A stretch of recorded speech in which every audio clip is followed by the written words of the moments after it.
Me llamo Anaïs Cobo, soy abogada laboralista y actualmente soy la responsable del área laboral de un despacho multidisciplinar de ámbito nacional.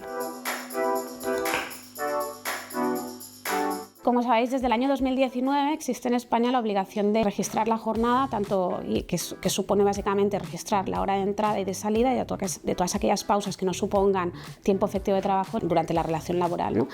No obstante, existe una inminente reforma que es muy probable que se publique, digamos, antes de finalizar este año, que va a ir junto con la reforma de la jornada máxima. Y en esta reforma también se prevé reformar la regulación del registro de jornada para, digamos, de entre otras cuestiones, obligar a que ese registro sea únicamente digital. El motivo de este cambio, al final, entiendo que es básicamente por el hecho de que para poder registrar de forma fiel, que es lo que tanto la Inspección de Trabajo como la normativa pretende, la única fórmula para llegar a esa realidad de la hora de la jornada que se realiza es mediante medios, digamos, tecnológicos, ¿vale? Porque al final el registro de jornada, si se hace en papel, que tradicionalmente ha habido muchas empresas que lo han hecho en papel porque la normativa nos lo permitía, se puede, digamos, alterar o puede no reflejar la realidad de la jornada que realizan los trabajadores. En cambio, digitalmente esa alteración es mucho más complicada y además existe mucha más agilidad a la hora de poder facilitar ese registro a las personas trabajadoras, incluso a los representantes,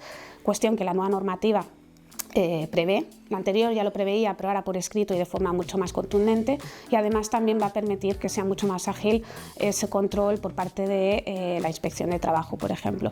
Y al final no podemos olvidar que todo en esta vida a nivel social tendemos, ¿no?, a digitalizar todos los procesos, por tanto tiene sentido que vayamos a pasar a un registro digital. El registro de jornada, cuando se publica en el año 2019 y la reforma que se prevé, se introduce en el Estatuto de los Trabajadores. Entonces, el Estatuto de los Trabajadores aplica a cualquier persona por cuenta ajena que no tenga una relación especial, como por ejemplo es la alta dirección, ¿vale?, o artistas, o jugadores de fútbol, o el sector taurino, con lo cual engloba la práctica totalidad de trabajadores de este país. Así que este registro obliga a todas las empresas de cualquier área, sea agrícola, sea farma, sea tecnológica.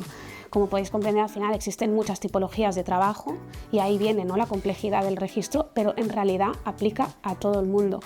Yo, como apunte y como cuestión que a lo mejor puede interesar más, sería el hecho de que la alta dirección no está obligada a fichar. Yo creo que es muy importante diferenciar la alta dirección de una persona directiva. Un directivo puede ser un director de recursos humanos, un director financiero, que puede tener poderes amplios en su sector de actividad, ¿de acuerdo?, pero no tiene poderes amplios de toda la compañía. Solo puede tener poderes amplios de toda la compañía en general una única persona, que suele ser el director general, que representa a la empresa y que además responde, digamos, únicamente a las directrices que le dan el órgano de administración, o sea, el Consejo de Administración o un administrador. Esa persona, por la especial relación que se regula en otra ley, no debe fichar, pero el resto, un director financiero, por ejemplo, que es la típica pregunta, ¿no? ¿Un director financiero, un director de recursos humanos, un director de ventas? La respuesta es que sí, tienen que fichar y tienen que cumplir con la jornada máxima legal. El registro de jornada está previsto para implementar con trabajadores por cuenta ajena, ¿vale? Es decir, un trabajador autónomo no tiene obligación de fichar. De hecho, un trabajador autónomo que fiche supondrá un indicio de laboralidad, con lo cual podría ser que estuviéramos ante un falso autónomo, ¿no? Distinto es que tengamos una persona que es autónoma, que tiene a cargo trabajadores. Evidentemente, esa persona es un autónomo, pero actúa como empresario frente a esos trabajadores. Por tanto, tiene la obligación de cumplir con el registro respecto de esos trabajadores. Pero para un autónomo que no tiene personal a cargo y que trabaja para terceras empresas, no tiene obligación de fichar. Sería una mala señal, de hecho, si fichase, porque sería, como digo, un índice de laboralidad. Esto ha sido muy complejo a la hora de implementarlo, porque evidentemente, si tú estás en una organización con un horario estanco, fácil de controlar, como es una oficina, no hay problema, sueles poner un aparatito donde fichas con tarjeta o un software, ¿no? En sectores como el agrícola que me comentas, ¿no?, o incluso un trabajador que es un comercial, la cuestión se complica. Pero ello no quiere decir que no haya posibilidades. Para mí, uno de los efectos no jurídicos de la implementación del registro ha sido un efecto económico, y es que ha obligado a muchas empresas a invertir en tecnología para poder diseñar un software que se haya adaptado a su propio negocio para poder controlar esa jornada, ¿no? Muy importante además el haber tenido que, digamos, elaborar políticas de control de jornada en las que justamente prever qué tiempo se entiende tiempo efectivo de trabajo y por tanto tiene que computar para esas horas máximas diarias y qué tiempo es de pausa. Claro, ahí entran muchísimas casuísticas, además ha habido muchas sentencias que lo tratan en función del trabajo, pero posible es a través de una buena política y sobre todo, que es lo que más está costando, que es lo que nos hemos dado cuenta nosotros como profesionales, lo que más está costando es concienciar a los propios trabajadores, uno, de la obligación de registrar y dos, de registrar bien, porque un mal registro se traduce en seguramente horas extras cuando realmente no existen. Pero hay posibilidades, ¿vale? Y al final hay que educar al trabajador y sobre todo hay que educar al empresario para que se anime a implementar las medidas necesarias para poder hacer real el registro. Y además, la reforma que se pretende del registro refuerza mucho el que el registro sea individual por parte de la persona, porque es cierto que en ocasiones se han establecido mecanismos donde por defecto la empresa, ¿no?, registraba la jornada por parte del trabajador, pues eso se pretende erradicar por parte de la nueva normativa y además que puedas identificar clarísimamente quién está realizando el registro, que también hay registros en los que a lo mejor uno no tiene muy claro quién está registrando. Por lo tanto, aunque haya sectores que pueda parecer más complicado, hay soluciones y de hecho hay muchas empresas tecnológicas que tienen paquetes de software realmente para todos los sectores. Efectivamente, cuando en el 2019 se implementa este registro, se modifica la ley de sanciones, que sea el ISOS, como la llamamos nosotros a nivel profesional, previendo pues, una sanción grave para los supuestos en que no se lleva un registro. Pero el impacto no solo es en cuestión de incumplimiento de tener un registro, sino que hay un impacto mucho más relevante y es que se pueden aflorar horas extras, pueden aflorar incumplimientos en los límites de jornada, no solo en la hora extra, como he dicho, sino también en respeto de descanso entre jornada y jornada. O sea, a nivel legal tiene que existir un descanso de mínimo 12 horas entre jornada y jornada. También hay una regulación en los fines de semana, ¿no? Entonces, es muy probable que si no tenemos un registro de jornada implementado, no solo haya una sanción por esa falta de registro, sino que probablemente irá aparejada pues, de posibles horas extras o incumplimientos en otras cuestiones de materia de jornada. Y para que tengáis en cuenta la importancia de este registro, la nueva ley que va a entrar prevé un régimen sancionador un poco más duro. Digo un poco más, pero realmente va a ser bastante más duro, en el sentido de que especifica, matiza que por cada persona trabajadora habrá una infracción, cosa que hasta este momento era en general, la empresa no cumple con el registro, es independiente que la empresa tenga 20, 40, 300 trabajadores, aplico una única sanción.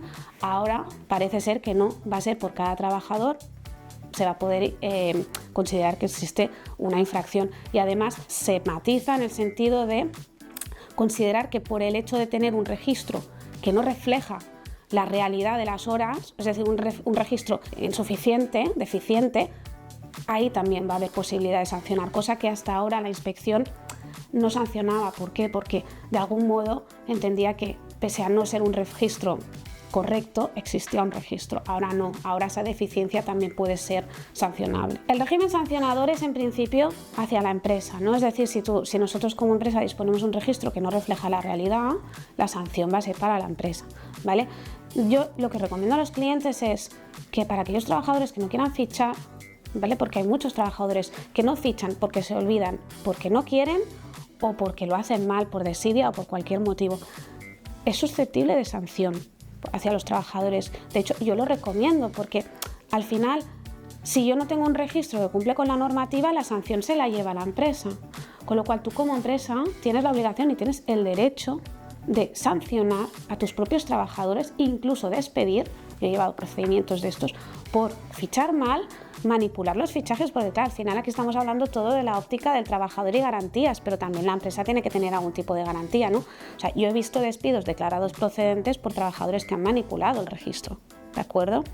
De ahí la necesidad de tener un registro en software que pueda registrar todo y ver manipulaciones tanto de la empresa como del trabajador, ¿no? Pues lo que os digo, la sanción administrativa es para la empresa, pero los trabajadores evidentemente y necesariamente se les puede llegar a sancionar para que cumplan con esta obligación de registrar. Refuerza o regula en la ley que hasta ahora venía por las sentencias de quién es la carga de la prueba. La carga de la prueba a nivel jurídico significa quién deberá probar, acreditar que esas horas extras se han realizado o no ante un juicio. ¿vale? Entonces, los tribunales estos últimos años venían a entender que si tú no disponías de un registro de jornada fiable y real, la carga de la prueba de que las horas que el trabajador está alegando que ha realizado de más, esa carga de probar que no son ciertas era de la empresa. Y esto se está regulando. Y luego también se está regulando otra garantía adicional para los trabajadores que yo creo que es muy relevante desde una perspectiva de los derechos de los trabajadores, y es que se expresa expresamente el hecho de que no podrán sufrir ningún tipo de represalias los trabajadores por imputar, fichar correctamente, que eso al final siempre ha habido en algunos sectores, en algunas empresas hay trabajadores pues que tienen miedo, ¿no? Te comentan, bueno, es que si yo registro realmente las horas que realizo, saldrán horas extras, voy a tener un problema. Pues se prevé esa garantía de indemnidad que ya existe para muchas otras cuestiones y que de facto ya existía en este ámbito también, una sentencia muy famosa de un trabajador que envía un mail reclamando horas extras, al día siguiente lo despiden y declaran que el despido es nulo porque es una represalia por haber reclamado las horas extras. Todo lo que ya existía se plasma por escrito legalmente en el artículo, que no van a poder sufrir represalias. Esto es muy relevante, ¿no? Las horas extras en España, sobre esta cuestión no hay modificaciones, sobre el concepto de las extras, los límites, no hay cambio. Al final, la hora extra, por definición, es aquella hora que sobrepasa lo que sería la jornada ordinaria máxima, ¿no? Tenemos que irnos a cada convenio colectivo para entender cuáles son las horas máximas que se permiten en ese sector, ¿de acuerdo? Pero, como digo, todo lo que excede se considera hora extra. Tradicionalmente, desde siempre, las horas extras, ¿cómo se pueden compensar? Preferiblemente el estatuto prevé que se compensen con descanso y si no, económicamente. Tenemos que ir nuevamente a cada convenio colectivo, ¿vale?, para entender cómo se compensan esas horas extra, porque es cierto que hay muchos convenios colectivos que prevén una compensación económica determinada o incluso prevén la compensación económica por delante del descanso en alguna ocasión, cosa muy poco habitual, ¿eh? Pero como cuestiones básicas es que al final las horas extras compensadas únicamente pueden ser 80 al cabo del año y hay que tener en cuenta que aquellas horas extras que luego se compensan con descanso, que es dentro de los 4 meses siguientes a la realización de esas horas extras, no computan para ese, digamos, margen de 80 horas, ¿de acuerdo? ¿Por qué? Porque al final las estás compensando con descanso, con lo cual de facto no estás trabajando más de la jornada porque otro día te estoy dando el descanso. Llevamos más de 5 años, de hecho, con la obligación de registrar. La verdad es que la experiencia, tanto a mí como estoy segura que al resto de mis compañeros laboralistas, nos ha dado muchos ejemplos de inspecciones y de registros mal hechos o deficientes. Y, por ejemplo, para mí, los errores más comunes han sido el suplir esa falta de registro por parte del trabajador. Es decir, yo me he encontrado con muchos registros que se han completado por defecto, ¿de acuerdo? Es decir, trabajador no me ha fichado. Bueno, pues en el software tengo un botón que me permite que por defecto se complete.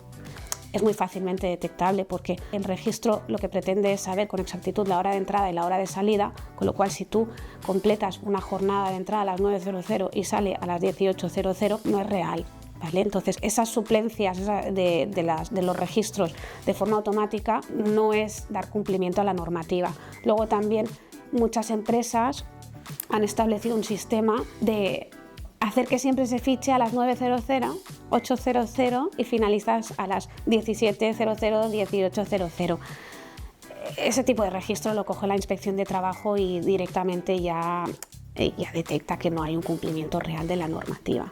Luego, en muchas ocasiones también ha habido un error muy común que ha sido no querer facilitar a las personas trabajadoras el acceso a ese registro. Es una inspección de trabajo, por ejemplo, o los propios trabajadores lo toman como un signo de que ese registro no es fiable, ¿vale? Porque al final, y justamente lo que se pretende en la ley es que el registro sea fiable, ¿no? Y es lo que pretende la nueva normativa, que sea fiable. Y también hay otro error muy común, y es que tú le preguntas a un cliente, bueno, el registro de jornada, ¿cómo lo tienes? ¿Me lo facilitas? Y le dices, ostras, aquí salen horas extras. No te preocupes que ahora lo toco. Claro, hay muchos registros que permiten alterarlos o modificarlos. Esto, evidentemente, con un peritaje podría detectarse y obviamente estaríamos ante un incumplimiento. Todas estas cuestiones son cuestiones que la nueva ley pretende intentar atajar y limitarlas para que podamos realmente disponer de unos registros que reflejen la realidad. O sea, la idea es que no puedan ser manipulados, que sean 100% transparentes, accesibles y que la Inspección de Trabajo rápidamente pueda tener idea de si estamos o no cumpliendo con la normativa. No es una necesidad que nace en España, es decir, evidentemente en España tradicionalmente siempre ha habido una problemática bastante seria a la hora de poder controlar, ¿no?, que se cumplen los límites de jornada. Siempre ha habido un exceso de horas extras, es comúnmente conocido, ¿vale? Pero también desde el año 2003 existe una directiva a nivel de Unión Europea que es aplicable a todos los países de la Unión Europea y es sobre el ordenamiento del tiempo de trabajo. Y en esa directiva ya se prevé la necesidad de que todos los países, Estados miembros, tengan algún tipo de regulación de control de esa jornada, no solo para controlar los límites, sino también para, evidentemente, facilitar esa posible conciliación, la desconexión digital, que hoy en día es algo tan relevante.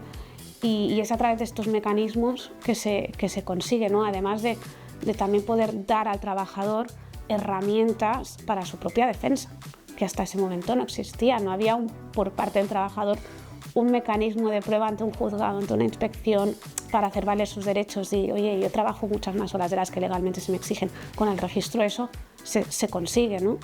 Y entonces creo que se busca un equilibrio para las dos partes. Yo les diría que es una obligación de las que se deben cumplir, además, con un poco margen, ¿no?, de inventiva, porque al final la tendencia es clarísima. La tendencia es ir a controlar las horas extras lo máximo posible y a permitir esa desconexión digital, esa conciliación, y que las sanciones van a ser cada vez más graves. Yo lo que le diría al cliente es que no se lo mire como un ataque, ¿no?, como un impedimento a la hora de poder desarrollar su negocio, porque es cierto que ha habido muchas empresas lo que te vienen a decir es, ostras, por 1 hora o 2 más al día lo necesito, tengo una punta de trabajo.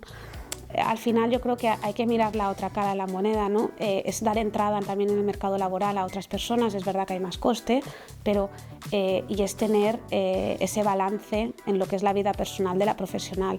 Yo creo que es necesario hacer un esfuerzo y buscar mecanismos para dar cumplimiento a ese registro. Y buscar que los mecanismos para mí son una flexibilidad en aquellos sectores que sea posible, porque evidentemente en una fábrica eso no va a ser posible. Pero le diría que es algo que debe implementar. Muchas gracias a todos, sobre todo a Taclia por haberme dado la oportunidad de estar hoy con vosotros para explicaros este tema de tanta actualidad. Y sobre todo no dudéis, si tenéis alguna duda, en hacérnoslo saber, que estaremos encantados de poderos solucionar lo que necesitéis. Gracias.